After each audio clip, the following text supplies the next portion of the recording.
Hello team, welcome to another ATP Geopolitics video. Myself, Jonathan MS Pierce. This is Ukraine War breaking news update, another one for the 31st of July today. And that is the final declaration, at least according to Bloomberg, that Ukraine has received their first F-16 fighter jets after a long wait, as they title the article. Now, the article's behind a paywall and the archive version doesn't easily bring up the text at the beginning. So the first delivery of F-16 fighter jets from NATO allies has arrived in Ukraine in a long-awaited move that may boost the war-torn nation's ability to repel Russian attacks. The deadline for the transfer of US-made warplanes was the end of the month, and it has been respected according to people familiar with the matter. And so on and so forth. I can't quite read under that. And the archive version also messes up the beginning of the article. But the idea is that the number of jets is small. We'll talk about that in a second. But that they have received these jets. Now, I am under the impression that the jets have been operating over the border from Romania into Ukraine for some time now. That has been a rumour. It's unsubstantiated. There has been some footage of an F-16 fighter jet flying in Ukraine taken from below, but of course you can't tell exactly where that video footage was taken from. But these rumours have been going around Ukraine for some time indeed. And it wouldn't surprise me if they're basically dipping their toe in the water, so to speak, for these F-16s, make sure that they can fly them okay, the logistics get sorted out, you've got to get all your ducks in a row before properly introducing them. And I think that's a lot safer to do than introducing them straight away, whacking them on an airfield in Ukraine, and then having that airfield absolutely hammered by Russian ordnance, which is what's going to happen. They need to be exceptionally careful as to how they roll out the F-16s and how protected they are. I still think that it would make sense to keep them housed in somewhere like Romania and fly them to a base when you need to use them in an air sortie, and then get them back to Romania for, scare quotes, scheduled maintenance. And that's a kind of cheeky way of allowing a NATO country to protect your F-16s from being hit on the ground. Anyway, I don't know that they will do that, but it appears that they're doing something like that at the moment, if those rumours are indeed correct. Now, we'll go to the Kyiv Independent article to look a little bit more detail at F-16s. They say that after a long wait, F-16s have finally arrived in Ukraine, according to reports. Citing people familiar with the matter, Bloomberg said the deadline for delivery of the first batch was the end of July, and that has been plagued by delays and a language barrier so far, but that they are there now. Despite this, what is described as a small number have arrived in Ukraine before the deadline. Kyiv is yet to confirm the reports. It's been a workhorse for more than 24 air forces across the world for nearly 46 years, the F-16. Most advanced air forces, including Russia's, now employ much more advanced fighter jets, but for Ukraine, with its small fleet of Soviet-era MiG-29s and Sukhoi jets as well, it's still a significant upgrade. There's a map, an infographic giving you an indication of the number of jets around the world. A total of 2,810 active aircraft and 156 ordered. So they are still being ordered. There are these midlife upgrades and updates to them, and you can get extended radar capabilities. It's thought that actually that's what Ukraine will have. There are different theories about what F-16s they'll get and what their capabilities will be, but there has been a delay. I think partly because they have been upgraded. There were certainly talks about the radar being upgraded. So earlier this month, retired Polish Brigadier General Yaroslav Kraszewski said that the arrival of the jets could help create the conditions for a Ukrainian counterattack. So this is talking about, why is there so much hype around this plane? This, he believes, could, quote, dramatically change the situation on the battlefield, though he said it would unlikely amount to a turning point in Russia's full-scale war. So it's not going to be a game changer, but it will be exceptionally useful. Quote, I think a lot of positive things will happen for Ukraine then. The planes will create conditions for a counterattack, he said in an interview with Ukrinform. Kraszewski added that if Ukraine was allowed to strike deep inside Russia with Western-supplied weapons, a step that Washington has so far refused to take, it could cyclically and effectively destroy Kremlin logistics. Quote, Ukrainian aviation should receive long-range missiles to destroy Russia's infrastructure, including airfields, he said.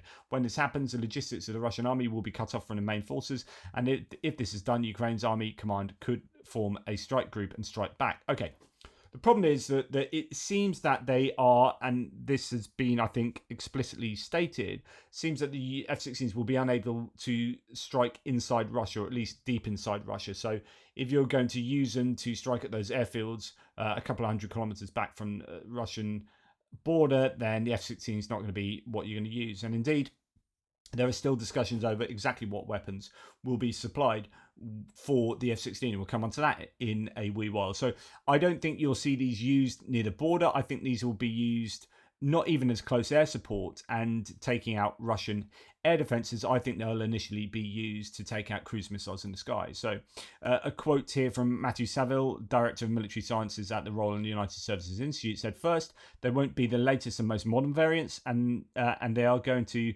into a high threat environment, both from Russia's own aircraft and from long-range ground-based air defences, or GBADs. They are useful and give the Ukrainians some more options, but we should be cautious about them turning the tide and how soon they will be operationally effective." So someone else here says, Peter Layton from the Royal Australian Air Force says, or a former officer there said, "Looking at the big picture, the Ukrainian National Air Defence commanders might try to use short-range guns like the Gepard to kill Shaheeds, use the F-16s to kill the cruise missiles, and older SAMs to kill the ballistic missiles, and the Patriots to kill the Kinjals." So you've got these different layers of air defence depending on what your target is. The F-16s might be what you'd prefer to use against cruise missiles, at least until they're bedded in. You've got the logistics right. You're making sure that they're protected. You're edging these planes further forward towards the east. The problem is that actually I think the range restricts them. If you're going to use them as close air support, you'll only have several places that you could fly these F-16s from, I think, and that makes it easier for the Russians to strike them when they're at those air bases in Ukraine. In the offensive role, Layton said F-16s could be used to replicate one of Russia's more successful military innovations during a full-scale invasion, glide bombs. So glide bombs are standard airdrop bombs modified with fins and GPS guidance systems in order to be launched at a target from a distance rather than directly overhead. So we might see them be used with glide bombs. We understand that the French AASM, the Hammer guided glide bomb that they use, it has been adapted to the F-16. I guess we'll have to wait to see if that's the case. Ukraine is working on its own glide bombs as well. On June the 9th, Serhiy Golubtsov, the Chief of Aviation of the Air Force Command of the Ukrainian Armed Forces, said the first tests will be conducted in a few weeks. So they have their own to add into the mix. Operations over the Black Sea would be limited by the F-16's limited range, and that's kind of what possibly limits them from being able to be used near the front line as well. And I think that is an issue that has often been overlooked. They would also need support from aircraft such as two ASC-890 radar reconnaissance and control aircraft donated by Sweden earlier this year. So as I'm sure the Ukrainians are getting trained up on those radar aircraft that the Swedish have provided, they're going to be super important. Those radar aircraft will need to be themselves possibly protected by F-16s, but also will allow F-16s to get greater range from their own. They wouldn't have to just use their own radars to find out about threats and targets and whatnot. Working together, they could feasibly hunt down Russian aircraft. It could be done, Layton said, adding, but only to provide short-duration air defence and with careful planning. Having said that, it would be worth doing a few times to push away the Russian bomber aircraft firing cruise missiles at Ukraine from the Black Sea. One thing that could actually be a game-changer for Ukraine would be the destruction of Russian aircraft on or over Russian territory. Being able to take out Russian fighter jets would prevent the dropping of glide bombs, while the taking out of Russian bombers would prevent the ongoing destruction of Ukrainian cities and civilian infrastructure. Although the problem still exists, is that the Ukrainians are unable to do that because the Americans particularly have restricted the use of weapons inside Russia at those air bases.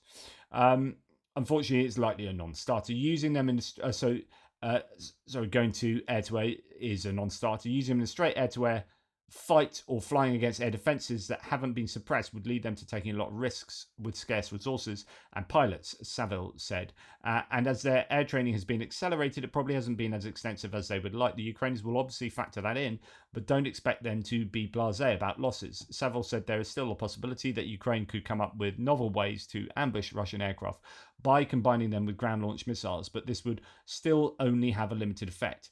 The large bombers launching the largest and fastest cruise missiles to so do so from long distances, often over Russian territory, where it would be difficult for the F-16s to approach with sufficient range to launch at the Russian aircraft, he said. There's also one other crucial factor to consider. The number pledged so far is 79 to Ukraine, which Zelensky, as well as other Western leaders, have said is simply insufficient to face Russia's air in the face of Russia's air power. So lots of variables going on here. I think we also need to be aware that some of these will be lost. The Ukrainians will lose some F-16s and pilots. I've said this before, and this almost sounds blasé, and don't take this the wrong way, but you're going to expect to lose planes, and actually you are only losing a single human, right? We talk about, the Russians have taken this area of land, or the Ukrainians have treated the Russians at this level. And we can talk in terms of thousands of people lost on a daily basis. The Russians have lost 1,080 people today alone, right? Or something like that, 1,060. And that's phenomenal. And if you lose an F-16, you are only losing a single pilot. Now, the issue is obviously how long it takes to train them. But for me, like I would be just getting Ukrainians, 12 at a time, 24 at a time, however many you can squeeze through these training regimes. You just need to be training pilots as much as possible. And if you lose one pilot and airframe, there are 78 others, and hopefully if they get more, what I'm trying to say is we shouldn't be too either gobsmacked or shocked or think it's the end of the world if they lose 1, 2, 10 F-16s, right? It's bad, but it's actually, they can sink those losses, I think, far more easily than they can sink the infantry losses that they're taking on the front line. I just think that's a more sustainable loss. The airframe, I think, is more of your problem. They just, I'm sure, I don't know, but I'm sure they'd be more willing to. You'd have Ukrainian men who would be more willing to become pilots, I think, than being sent into the trenches to fight as an infantryman. And I think there's more scope to take on and lose F-16 pilots and planes than people might think. Don't be dooming that, if they lose 5 F-16s, it's the end of the world. Actually, these are tanks of the sky, right, or whatnot, and you are going to lose them. But really good news that they're getting these. New York Times says due to limited pilot training and aircraft numbers, only about 10 F-16s may see combat in 2024. Russia's tactics evolve, targeting air bases. Ukraine adapts with decoys and hopes F-16s will expand no-fly zones for Russian aircraft. So it depends how they're going to be used, whether they're going to be pushing back the Russian aircraft or whether they're just going to be hanging about initially in the west of Ukraine shooting down cruise missiles. The US has agreed to arm dozens of F-16 fighter jets being sent to Ukraine with American-made missiles and other advanced weapons. So this is news that came out yesterday from the Wall Street Journal. Biden administration says it will provide missiles and bombs for the US-made aircraft. So lots of people have been super happy about this. This is quite a big announcement that they are going to tool up the F-16s. The Americans are. On the flip side, none of the weapons cited in the article are new. So you've got HARM, the anti-radiation, JDAM, your guided glide bombs, SBD, small diameter bombs, AMRAAM, air-to-air missiles, and Sidewinder have all been provided to Ukraine already. So these are already used by the Ukrainian aircraft and indeed some surface-to-air missile systems already. What he suggests that the Ukrainians need a SLAM, ER, and baseline JASM. So basically cruise missiles. The Americans are not providing cruise missiles. That's being done by the French, the British, and the Italians at the moment. Germans refusing and the Americans refusing. Germans probably would if the Americans said yes. But on the other hand, it is still good news. So as Mykola Bielyskov says, though not a breakthrough in terms of long-range firepower like JASM or JASM-ER for Ukrainian F-16s, this piece of news from the Wall Street Journal means that the US will be a major source of JDAM and JDAM-ER, HARM, AIM-9 and AIM-120 munitions to Ukrainians F-16s. Otherwise, Europeans would have to meet the Ukrainian munitions need for F-16. So actually that just makes it easier for the F-16s to make sure they've got enough ordnance on board to carry out their missions. The Americans enabling that is huge news. So do not underestimate that, though you can be somewhat negative as Colby Badwire is here. Not, as in ideally they need cruise missiles. Yes, that's true. They do ideally need cruise missiles. However, all of those other munitions coming from the Americans means that there will be, hopefully, a fairly decent supply of such. That's really good news. So we don't know how many, probably very few. They're probably already operating over Ukraine, as I've reported already, but now it appears that the cat is out the bag. Although it's not completely confirmed, it appears that Ukraine has F-16s and we might well see them.